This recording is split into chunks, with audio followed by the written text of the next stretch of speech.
Hi hello ಎಲ್ಲರಿಗೂ ನಮಸ್ಕಾರ. ಸ್ನೇಹಿತರೆ, ಇವತ್ತಿನ ಒಂದು ವಿಡಿಯೋದಲ್ಲಿ ರಾಜ್ಯ ಸರ್ಕಾರಿ ನೌಕರರಿಗೆ ಇಂಪಾರ್ಟೆಂಟ್ ಆಗಿರುವಂತಹ ಅಪ್ಡೇಟ್ ಬರ್ತಾ ಇರುವಂಥದ್ದು.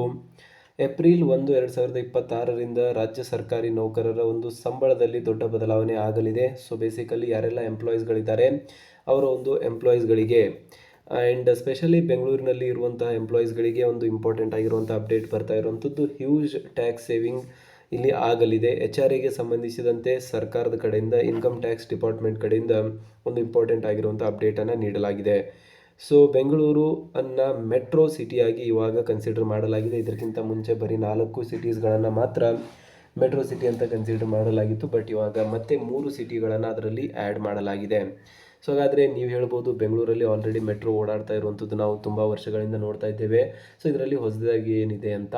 ಬಟ್ ಎಸ್, ಮೆಟ್ರೋ ಇದ್ದರೂ ಕೂಡ ಅದನ್ನು ಸರ್ಕಾರಿ ಒಂದು ದಸ್ತಾವೇಜುಗಳಲ್ಲಿ ಮೆಟ್ರೋಪಾಲಿಟಿಯನ್ ಸಿಟಿ ಅಂತ ಕನ್ಸಿಡರ್ ಮಾಡಿರಲಿಲ್ಲ. ಸೊ ಹಾಗಾಗಿ HR ಎಕ್ಸಂಪ್ಷನ್, HR ಕ್ಲೇಮ್ಗಳನ್ನು ಅಲ್ಲಿ ಮಾಡೋಕ್ಕೆ ಆಗ್ತಾ ಇರಲಿಲ್ಲ. ಬಟ್ ಇವಾಗ ಅದನ್ನು ಅಫಿಷಿಯಲ್ ಆಗಿ ಸರ್ಕಾರ ಗಣನೆಗೆ ತೆಗೆದುಕೊಂಡು ಆದೇಶವನ್ನು ಹೊರಡಿಸಿದೆ. ಸೊ ಹಾಗಾಗಿ ಇನ್ಕಮ್ ಟ್ಯಾಕ್ಸ್ನಲ್ಲಿ ತುಂಬ ಹೆಲ್ಪ್ ಆಗಲಿದೆ. ಸೊ ಏನಿದೆ, ಯಾವ ರೀತಿಯಾದಂಥ ಹೆಲ್ಪ್ ಆಗಲಿದೆ ಎಲ್ಲವನ್ನೂ ಕೂಡ ಇವತ್ತಿನ ವಿಡಿಯೋದಲ್ಲಿ ನೋಡೋಣ. ಸೊ ಹಾಗಾಗಿ ಯಾರೆಲ್ಲ ಇನ್ನೂ ಚಾನಲ್ಗೆ ಸಬ್ಸ್ಕ್ರೈಬ್ ಆಗಿಲ್ಲ, ದಯವಿಟ್ಟು ಸಬ್ಸ್ಕ್ರೈಬ್ ಮಾಡ್ಕೊಳ್ಳಿ. ಸರ್ಕಾರಿ ನೌಕರರು ಮತ್ತು ಪಿಂಚಣಿದಾರರಿಗೆ ಉಪಯುಕ್ತವಾಗಿರುವಂಥ ಮಾಹಿತಿಯನ್ನು ನಾವು ಡೇ ಟು ಡೇ ಕೊಡ್ತಾ ಇರ್ತೇವೆ. ನ್ಯೂ ಇನ್ಕಮ್ ಟ್ಯಾಕ್ಸ್ ರೂಲ್ಸ್ 2026 ಅಂತ ಹೇಳ್ತಿದ್ದಾರೆ. So basically for decades only 4 cities were considered as the metros for tax. From April 1, 2026, Bengaluru, Pune, Hyderabad and Ahmedabad join the 50% list ಅಂತ. ಸೊ ಬೇಸಿಕಲಿ ಇದಕ್ಕಿಂತ ಮುಂಚೆ ಬರೀ 4 ಸಿಟಿಗಳು, ಮುಂಬೈ, ಕೋಲ್ಕತ್ತಾ ಈ ರೀತಿಯಾದಂಥ ಸಿಟೀಸ್ಗಳಿಗೆ ಮಾತ್ರ ಒಂದು ಮೆಟ್ರೋಸ್ ಫಾರ್ ಟ್ಯಾಕ್ಸ್ ಅಂತ, ಮೆಟ್ರೋಸ್ ಅಂತ ಕನ್ಸಿಡರ್ ಮಾಡಲಾಗ್ತಾ ಇತ್ತು. ಬಟ್ ಏಪ್ರಿಲ್ 1ರಿಂದ ಬೆಂಗಳೂರು, ಪುಣೆ, ಹೈದರಾಬಾದ್ ಮತ್ತು ಅಹಮದಾಬಾದ್ ಈ 4 ಸಿಟೀಸ್ಗಳನ್ನು ಕೂಡ ಒಂದು ಮೆಟ್ರೋ ಸಿಟೀಸ್ ಅಂತ ಕನ್ಸಿಡರ್ ಮಾಡಿ 50% ಲಿಸ್ಟ್ಗೆ ಸೇರಿಸಲಾಗಿದೆ. Your tax free salary limit has officially increased. ನಿಮ್ಮ ಒಂದು ಟ್ಯಾಕ್ಸ್ ಫ್ರೀ ಸ್ಯಾಲ್ರಿ ಲಿಮಿಟ್ ಏನಿದೆ ಅದು ಅಫಿಷಿಯಲಿ ಇವಾಗ ಇನ್ಕ್ರೀಸ್ ಆಗ್ತಾ ಇದೆ ಅಂತ ಹೇಳ್ತಿದ್ದಾರೆ. ಸೊ ಇದಾದಮೇಲೆ ಯಾವ ರೀತಿಯಾಗಿ ಕ್ಯಾಲ್ಕುಲೇಟ್ ಮಾಡೋದು, how HR exemption is calculated. Tax free HR is the lowest of actual HR received rent paid minus 10% of the basic pay and 50% of basic pay newly upgraded for Bengaluru. So ಇದರಲ್ಲಿ ಒಂದು actual HR ನಿಮಗೆ ಎಷ್ಟು receive ಆಗ್ತಾ ಇದೆ ಅದು ಇರುತ್ತೆ tax free. ಎರಡನೇದು rent paid minus 10% of the basic pay. ನೀವು ಒಂದು ವರ್ಷದಲ್ಲಿ ಎಷ್ಟು ರೆಂಟನ್ನು ಪೇ ಮಾಡಿದ್ದೀರಾ ಮೈನಸ್ 10% ಆಫ್ ದ್ಯಾಟ್, ಇದು ಎರಡನೇ ಒಂದು ಆಪ್ಷನ್ ಆಗಿರುತ್ತೆ. ಮೂರನೇ ಆಪ್ಷನ್ ಏನಿದೆ, 50% of basic pay newly upgraded for Bengaluru ಅಂತ ಹೇಳ್ತಿದ್ದಾರೆ. ಸೊ ಬೇಸಿಕ್ನ 50%, ಇದು ಮೂರನೇ ಒಂದು ಆಪ್ಷನ್ ಆಗಿರುತ್ತೆ. ಇದರಲ್ಲಿ ನಿಮ್ಗೆ ಯಾವುದು ಸಮಂಜಸ ಅನಿಸುತ್ತೆ ಅದನ್ನು ಫೈಲ್ ಮಾಡ್ಬೋದು. ಸೊ ಇದಾದಮೇಲೆ ನೆಕ್ಸ್ಟ್ ಪಾಯಿಂಟ್ ಬಂದುಬಿಟ್ಟು, ವೈ ದಿಸ್ ಮ್ಯಾಟರ್ಸ್ ಫಾರ್ ಬೆಂಗಳೂರಿಗೆ ಯಾಕೆ ಇದು ಇಂಪಾರ್ಟೆಂಟ್ ಅಂತ. High rents in Bengaluru use to hit the 40% capital quickly. So 40% cap ಏನು ಮೊದಲು ನೀಡಲಾಗ್ತಾ ಇತ್ತು, ನಿಮ್ಮ ಒಂದು ಬೇಸಿಕ್ ಪೇನ 40% ಮಾತ್ರ, ಅದು ತುಂಬ ಬೇಗ ಹಿಟ್ ಆಗ್ತಾಯಿತ್ತು. ಏನಕ್ಕಂದರೆ ಸಂಬಳ ಕಡಿಮೆ, ಮನೆ ರೆಂಟ್ ಜಾಸ್ತಿ ಇರ್ತಾಯಿತ್ತು. ಸೊ ಹಾಗಾಗಿ ಒಂದು ನೌಕರರಿಗೆ ಬೇಸಿಕಲಿ ಇದರಿಂದ ತೊಂದರೆ ಆಗ್ತಾಯಿತ್ತು. Now the 50% ceiling lets you shield more salary from tax ಅಂತ. ಸೊ ಇದು 50% ಸೀಲಿಂಗ್ ಏನು ಮಾಡುತ್ತೆ ಅಂದರೆ ಇನ್ನೂ ನಿಮಗೆ ಹೆಚ್ಚು ಟ್ಯಾಕ್ಸ್ನಲ್ಲಿ ಉಳಿತಾಯ ಮಾಡೋದಕ್ಕೆ ಹೆಲ್ಪ್ ಮಾಡುತ್ತೆ. More take home pay for employees in India's tech capital. So ನೌಕರರಿಗೆ ಹೆಚ್ಚು ಮನೆಗೆ ಸಂಬಳ ಹೋಗುವಂತೆ ಮಾಡುತ್ತೆ. ಟೇಕ್ ಹೋಮ್ ಅಂದರೆ ಇನ್ ಹ್ಯಾಂಡ್ ಸ್ಯಾಲ್ರಿ ಜಾಸ್ತಿ ಆಗುತ್ತೆ. ಎಕ್ಸಾಂಪಲ್, ಬೇಸಿಕ್ ಪೇ 50,000 ಇದೆ ಅಂತ ಅಂದ್ಕೊಳ್ಳಿ. ಓಲ್ಡ್ ಲಿಮಿಟ್ 40% ಇತ್ತು, ಅಂದರೆ 50,000ಕ್ಕೆ 40% ಮಾತ್ರ ಟ್ಯಾಕ್ಸ್ ಫ್ರೀ. ಸೊ ಹಾಗಾಗಿ ಓಲ್ಡ್ ಲಿಮಿಟ್ 40% ಅಂದರೆ ಟೋಟಲ್ 20,000 ಮ್ಯಾಕ್ಸ್ ಎಕ್ಸಂಪ್ಷನ್. ಇದರಲ್ಲಿ 20,000ವರೆಗೆ ಮ್ಯಾಕ್ಸಿಮಮ್ ನೀವು ಸೇವ್ ಮಾಡ್ಬೋದು ಅಷ್ಟೇ, ಓಲ್ಡ್ ಒಂದು ಲಿಮಿಟ್ ಪ್ರಕಾರ.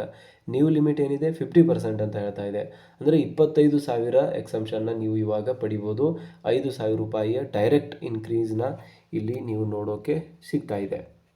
ಸೊ ಇದಾದಮೇಲೆ ನೆಕ್ಸ್ಟ್ ಪಾಯಿಂಟ್ ಬಂದುಬಿಟ್ಟು, ಆ್ಯನ್ಯುವಲ್ ಬೆನಿಫಿಟ್ ಎಷ್ಟಿದೆ, 60,000 ಬಿಕಮ್ ಟ್ಯಾಕ್ಸ್ ಫ್ರೀ.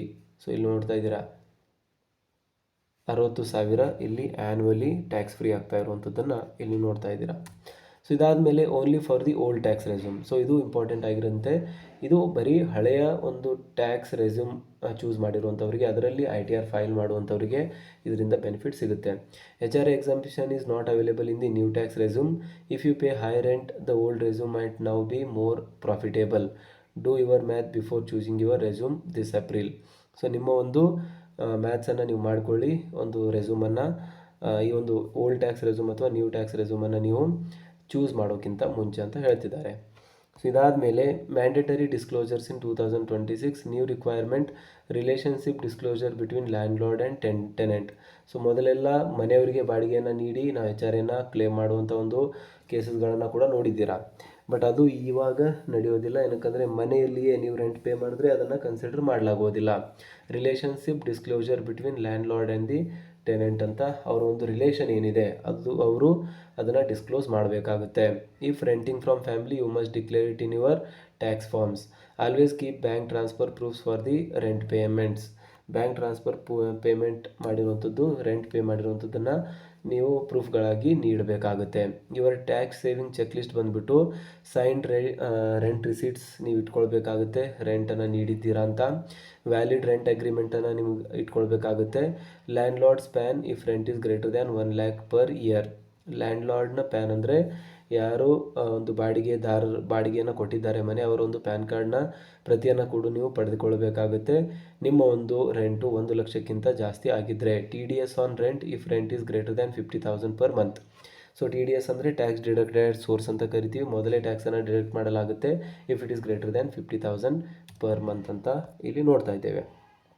ಸೊ ಇದಿಷ್ಟಾಗಿತ್ತು ಇವತ್ತಿನ ಒಂದು ವಿಡಿಯೋದಲ್ಲಿ ಇಂಪಾರ್ಟೆಂಟ್ ಆಗಿರುವಂಥ ಮಾಹಿತಿ. HRAಗೆ ಸಂಬಂಧಿಸಿದಂತೆ ಯಾವ ರೀತಿಯಾಗಿ ಬೆಂಗಳೂರಿನಲ್ಲಿ ಕೆಲಸ ಮಾಡುತ್ತಿರುವಂಥ ನೌಕರರಿಗೆ, ಪುಣೆ, ಹೈದರಾಬಾದ್ ಮತ್ತು ಅಹಮದಾಬಾದ್ನಲ್ಲಿ ಕೆಲಸ ಮಾಡುತ್ತಿರುವಂಥ ನೌಕರರಿಗೆ ಇದರಿಂದ ಲಾಭ ಆಗಲಿದೆ ಅಂತ.